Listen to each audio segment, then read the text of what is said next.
हाँ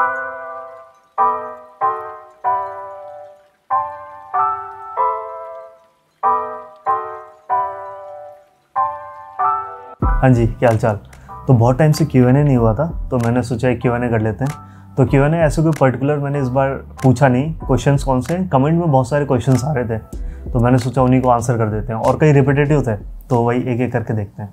तो random question से शुरू करते हैं। तो फर्स्ट कमेंट आ रहा था, कैमरा कौन सा है? तो कैमरा मैं यूज़ कर रहा हूँ सोनी ZV-E10 और इसका फ़ोन है 14 Pro।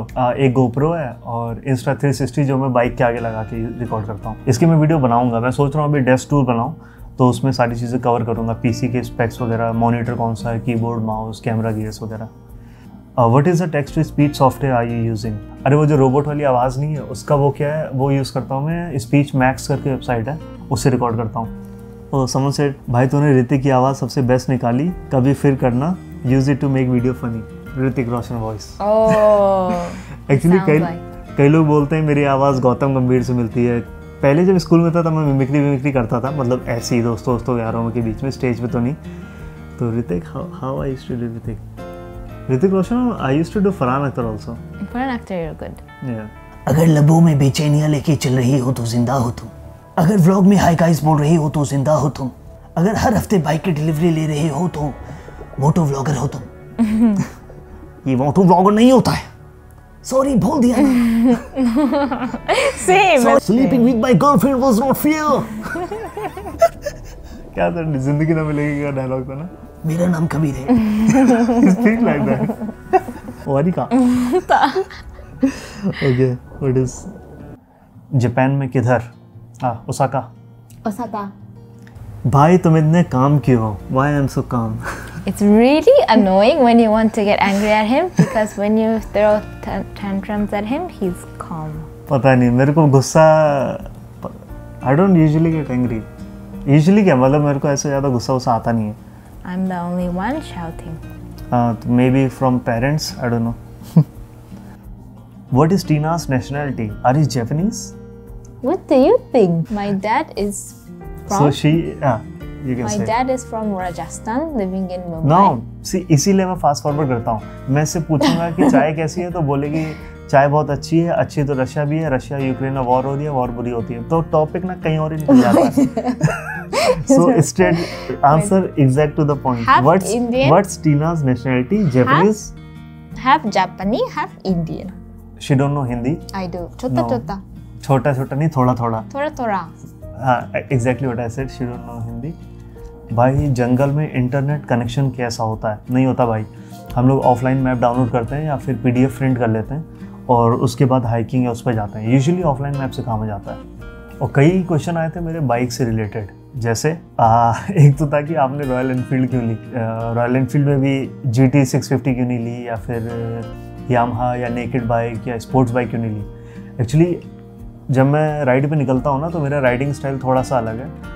मुझे ऐसे एग्रेसिव बाइक्स नहीं पसंद है, मतलब जो जिसमें राइडिंग स्टाइल एग्रेसिव हो। कैंपिंग और हाइकिंग इस तरह की जगह पे जाता रहता हूँ, तो मुझे लगेज बहुत सारा रखना होता है, बॉडी पोस्चर थोड़ा ठीक रहे, इस तरह की बाइक चाहिए थी। और मुझे थोड़ी रेट्रो बाइक ज़्यादा अच्छी लगती है, जो रेट्रो मॉडर्न क्लासिक होती है ना, तो मुझे रॉयल एनफील्ड ज़्यादा बेटर लगी। और जब रॉयल एनफील्ड का ऑप्शन था तो मैंने सोचा यही लेते हैं। अगर मेरा बजट ज़्यादा होता तो I could have bought Ducati scrambler, Kawasaki 900R, Triumph की बॉर्नविल, या फिर BMW 90। तो BMW 90 तो देख के ऐसा लगा था ना, वाह, उसका इंजन ऐसे साइड में बाहर निकला है। तो देखते हैं in future. Can you make a video on what to wear and carry on hiking? हाँ, इसकी वीडियो मुझे बनानी है। वैसे में ज़्यादा सामान है नहीं, हाइकिंग में ज़्यादा सामान नहीं है, कैंपिंग में ज़्यादा हो जाता है। हाइकिंग में बस बूट्स हैं और Mosquito spray. Mosquito insect spray और गेटर होते हैं। अगर स्नो हाइकिंग हो, स्नो स्पाइक्स, तो मैं उसकी वीडियो बना दूंगा। एक क्वेश्चन और आया था, जापान में बुलेट कैसे लाए bro? Shinkansen. No, bullet is like Royal Enfield. Oh. Shinkansen नहीं। तो एक्चुअली यहाँ पे मैंने इंपोर्ट नहीं कराई है। यहाँ पे रॉयल एनफील्ड का शोरूम है टोक्यो में, बहुत बड़ा शोरूम है। और उसके बाद यहाँ पे डीलर्स हैं और सब डीलर्स भी हैं। तो मैंने सब डीलर से लिया ऑटो पैराडाइज, और इसकी सर्विसिंग में भी ऐसी कोई दिक्कत नहीं आई। मतलब सर्विसिंग आपकी आप कहीं पे भी करा लो, जैसे इंडिया में सीन है ना, आप खरीदते हो और कहीं पे भी सर्विसिंग करा लो। It's really rare to have Royal Enfield in Japan. हाँ, अब धीरे धीरे famous, like it's getting famous because of me. नहीं मतलब हैं लेकिन बहुत कम है एक्चुअली यार। जापान है, बाइक का ही कंट्री है यार ये, यामाहा, कावासाकी, सुजुकी, होंडा, मतलब उसके आगे थोड़ी सी ना रॉयल एनफील्ड की ऐसी वो नहीं है ना। एक इंडिया और काफ़ी कंट्रीज़ में तो जैसे फेमस है रॉयल एनफील्ड, लोगों को पता है, तो मे बी मार्केटिंग इतनी अच्छी नहीं हो रही है यहाँ पे। और जैसे कोई देखता है तो आई कैचिंग तो है, मतलब लोग देखते हैं तो oh which bike is it, Royal Enfield, ओ किता को तो नहीं, like I never heard of it. तो थोड़ी सी है तो कि लोगों को पता नहीं है, ब्रांड अवेयरनेस नहीं है, लेकिन वही है अब धीरे धीरे जैसे रॉयल एनफील्ड बाकी जगह भी अपनी सेल्स बढ़ा रहा है, तो जापान में भी अच्छा लगेगा ना कि लाइक इंडियन बाइक। और मैंने भी हीरो की बाइक्स भी देखी यहाँ पे, एक्सपल्स, मतलब रोड पे तो नहीं देखी, शॉप्स में देखी थी, तो अच्छा लगा था। उसमें नीचे लिखा था ना origin of country Indo. Did you come across any snakes? हाँ ये है ना, she is the only snake in my life.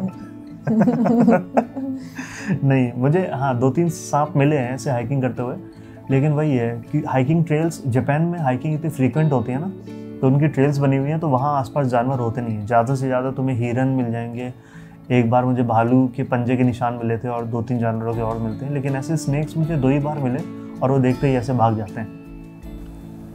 ये क्वेश्चन भी बहुत आया था, where do you belong from India?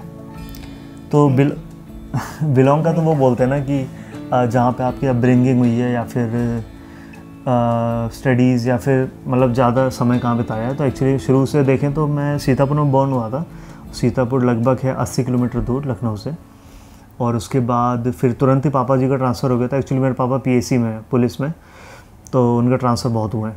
तो उसके बाद मैं बरेली चला गया, और बरेली में मैं आर्मी स्कूल में पढ़ा, मतलब वही LKG से 2nd क्लास तक, जाट रेजिमेंट स्कूल।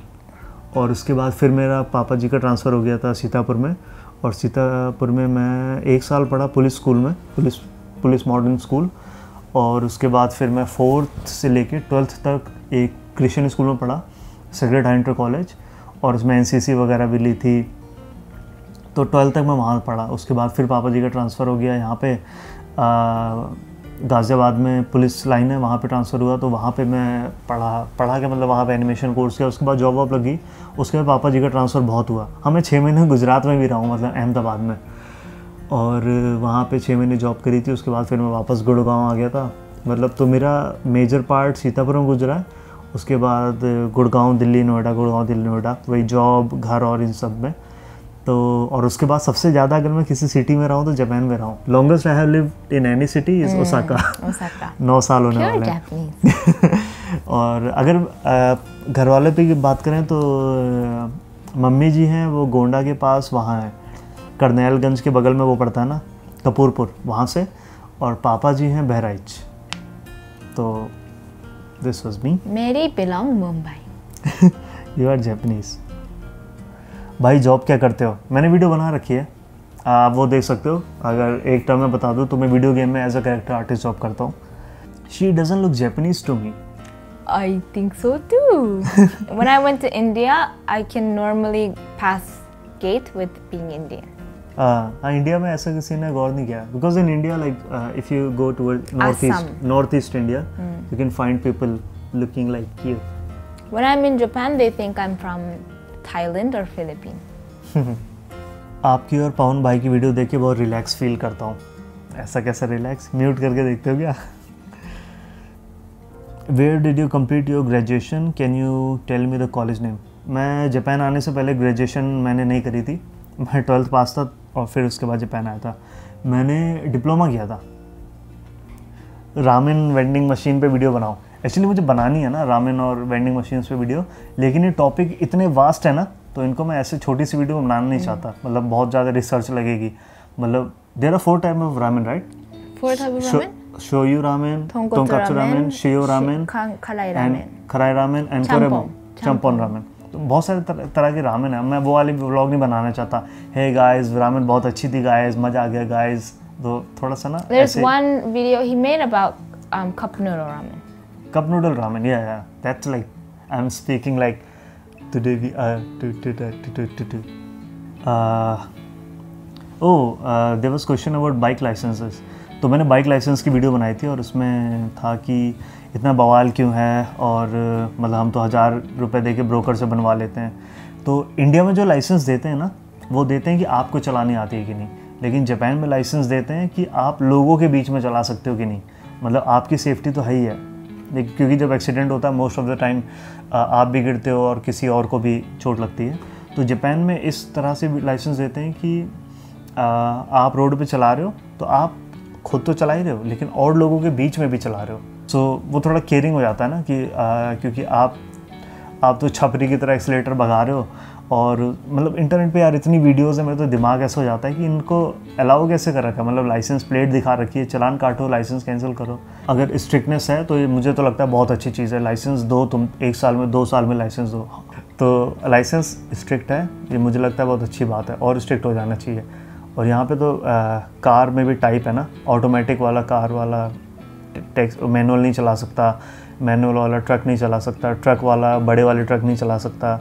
बाइक में 4 लाइसेंस हैं। तो अच्छा है, मुझे अच्छा लगता है ये कि कम से कम रोड पे लोग सेफ हैं।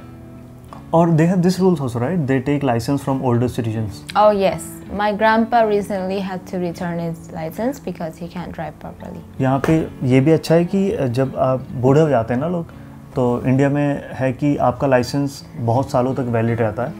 यहाँ पे ऐसा है कि अगर आप बूढ़े हो जाते हो ना, व्हाट एज, 90 ईयर्स, 80 ईयर्स, 80. 80 साल के बाद आपको लाइसेंस गवर्नमेंट को वापस करना होता है। तो और क्योंकि टैक्सी ड्राइवर्स हैं वो लगभग ओल्ड एज होते हैं, तो उनकी विजिबिलिटी ख़राब हो जाती है, आई साइट ख़राब हो जाती है, और डिसीजन मेकिंग भी होता है ना। एक तो ड्राइविंग की, ज़ेब्रा क्रॉसिंग पे बंदा आ रहा है, नहीं दिखा आपको, आपने कुछ चल दिया, तो उस तरह की चीज़ें ना हो तो जापान गवर्नमेंट लाइसेंस वापस ले लेती है आपसे। कई लोग का वो भी रहता है कि अरे ऐसे टेस्ट तो हम रोज़ देते हैं इंडिया में। नहीं, ऐसे टेस्ट आप नहीं देते रोज़ इंडिया में। बाइक के जो असली एक्सीडेंट होते हैं ना, वो स्लो स्पीड पे होते हैं। तो स्लो स्पीड में 8 और एक सीधी लाइन में चलानी, ये लगता आसान है, लेकिन टेस्ट में जब करने जाते हो तो बहुत कठिन होता है, क्योंकि आप 9 स्टेप होंगे, एक भी स्टेप में फेल हुए सीधा 2.5 महीने बाद आपको टेस्ट देना है। और वो भी नई बाइक में, उसमें क्लच अलग होता है, एक्सीलेटर अलग होता है, गियर अलग होते हैं, तो उस सब चीज़ों से कॉम्प्लेक्सिटी लेवल बढ़ जाता है। और कई रैंडम रूल्स भी हैं। अगर आपने बाइक चलाते हुए राइट पैर ज़मीन पर रख दिया तो आपके पॉइंट कटते हैं, क्योंकि राइट पैर पे ब्रेक होता है, तो ब्रेक एक सेफ्टी पॉइंट है, उससे आपको पैर नहीं हटाना है। तो ये सारे छोटे छोटे रूल्स हैं जो आपको ध्यान में रखने होते हैं। तो जिनको लगता है कि वो जापान का लाइसेंस टेस्ट पास कर लेंगे तो आइए मुझे नहीं लगता आप कर पाओगे, क्योंकि बहुत छोटे छोटे रूल्स हैं। जैसे तुम्हारू पे आप रुकते हो तो you have to look left, you have to look right, then back, then right. Bike start करते हो पार्किंग से निकालते टाइम, सो लेफ्ट राइट दोनों तरफ देखना होता है। और बाइक जब खड़ा करते हो तो बैठ के स्टैंड ऊपर नहीं करना है, पहले बाइक खड़ी करनी है। इस तरह के छोटे छोटे स्टेप होते हैं जो आपको नहीं पता है, लेकिन पुलिस ये सारी चीज़ें देखते हैं कि आप कितने रिस्पॉन्सिबल राइडर हो, फिर आपको लाइसेंस देते हैं। तो मेरे तो मुँह सूख गया। तो ये तो कुछ रैंडम सवाल थे जो मैंने इस वीडियो में आंसर कर दिए। आपके कुछ और भी सवाल थे, जैसे करियर रिलेटेड हो गए, और भी कुछ थे, तो वो मैं सोच रहा हूँ एक लाइव प्लान करूँगा और उसके में ये सारी चीज़ें आंसर करूँगा। तो आप कमेंट में भी डाल सकते हो, मैं यहाँ से भी क्वेश्चन पिक कर लूँगा, और अगर लाइव के साथ में मिले तब तो बात हो ही जाएगी। तो वो मैं कमेटी पोस्ट पे डालूँगा मैं कब लाइव कर रहा हूँ। तो वीकेंड पे ही होगा। तब तक के लिए बाय।